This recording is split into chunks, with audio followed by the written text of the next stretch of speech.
Hey, welcome to The Explainer. Today, we're going to tackle a question that really gets to the very heart of faith. Is it something you know, or is it something you do? Theologian Michael Horton has an answer that might just surprise you, and it all boils down to a choice between two things, seeing and hearing. Okay, let's just dive right in. For literally centuries, thinkers have been asking this question. Is theology a theoretical science? Something you just figure out in your head. Or is it a practical science, something you live out day by day? This really gets to the core of what it even means to believe. You know, this debate goes way back. The ancient Greeks actually framed it as a choice between thoria, which is all about pure contemplative knowledge of the highest truths, and praxis, which is all about action, ethics, and basically how we live our lives. So, which one is it? Well, according to theologian Michael Horton, the dominant tradition in the Western world, which we've pretty much inherited from Greek philosophy, answers this question with one single incredibly powerful metaphor: the I. I mean, just think about how we talk. When we finally get something, we say, I see. We talk about grasping a concept. In this way of thinking, knowledge isn't just you passively looking at something. No, it's an active seizure. It's a subject grabbing an object. It's a form of intellectual mastery.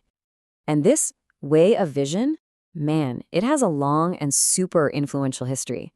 It starts way back with Plato, who said philosophers were better than everyone else because they could see these perfect eternal truths. It winds its way through thinkers like Augustine and really hits its peak with someone like Descartes, the lonely philosopher trying to find certainty just by looking at his own inner light. And this all culminates in the Enlightenment, which basically crowned this whole tradition, making the individual's own reason the ultimate judge of reality. This image of the solitary thinker just captures the ideals so perfectly. The goal is to trust only what's inside you, that inner light, and to get this pure, uncorrupted certainty by cutting yourself off from everybody else. In this view, community and tradition, they just get in the way of the truth. So what does this way of vision ultimately lead to? Well, it creates a worldview that's totally centered on the individual, where knowledge is a possession you have to master. And it creates this sharp divide, a dualism, between the spiritual world of ideas and the physical world of action. But, and this is a big but, Horton presents a dramatic alternative. It's rooted in the biblical story, and it operates on a completely different metaphor. Not the eye, but the ear. You can feel the difference in just two little phrases. I see. That's the exclamation of the master, right? The person who possesses and controls reality. But here I am. Wow, that is the covenantal response of a servant, someone who submits and puts themselves at the disposal of someone else. Totally different vibe. And this isn't just some abstract idea. It's a historical pattern you see again and again and again.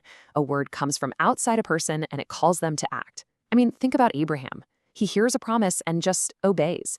Or Moses at the burning bush. He hears a call, and what does he say? Here I am. Even Mary, she hears this completely impossible announcement and just submits. In every single case, knowledge comes as a call from the outside that demands a response in the real world. The Protestant reformers, guys like Martin Luther, they saw this as absolutely revolutionary. For them, faith doesn't come from you generating some kind of internal vision or experience. Nope. It comes from hearing an external word, a promise spoken from outside yourself. Okay, so let's put these two models right next to each other, just so we can see how stark the contrast really is. I mean, the contrast really couldn't be clearer. The way of the eye, of vision, leads to this isolated, autonomous self who's trying to master reality. It's the path of individualism. But the way of the ear, of the word, that leads to a community of servants, all bound together because they've heard and trusted a shared story. One path leads to isolation, the other leads to communion. All right, let's move into our final section and see how this all builds up to Horton's really surprising conclusion about what theology is truly for. So that brings us right back to where we started. Is faith all about knowing abstract truths, or is it about doing practical things? Theory or practice? And here's the big reveal. Horton's big point is that this is a false choice. He argues that the Bible doesn't try to integrate theory and practice because it offers a completely different purpose for knowledge altogether.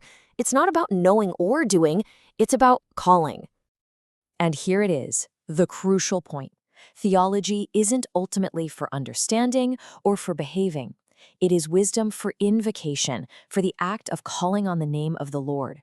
Its purpose isn't to be mastered like a school subject, it's meant to be used like a lifeline to call for help. An invocation isn't some stuffy intellectual exercise or moralistic program. It is a desperate, practical cry of a person who knows they need to be rescued and, crucially, knows who to call on. It's an act of total dependence, not mastery. The Apostle Paul connects all of these ideas perfectly. He asks, how can you call on someone you haven't believed in? And how can you believe in someone if you've never even heard about them? You see that progression? It's so clear.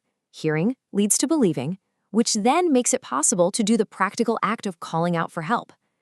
So, in this view, the goal of theology, of all that knowing, isn't to get some perfect, complete picture of God in our heads. The goal is to get God's name right, so we know exactly who to turn to when we're in trouble. It's knowledge for the purpose of rescue. So all of this leaves us with a really provocative thought. If faith isn't shaped by what we see inside ourselves, but by the story we hear from the outside, well, that raises a crucial question for every single one of us. In a world that is just full of competing voices, which one are you truly listening to?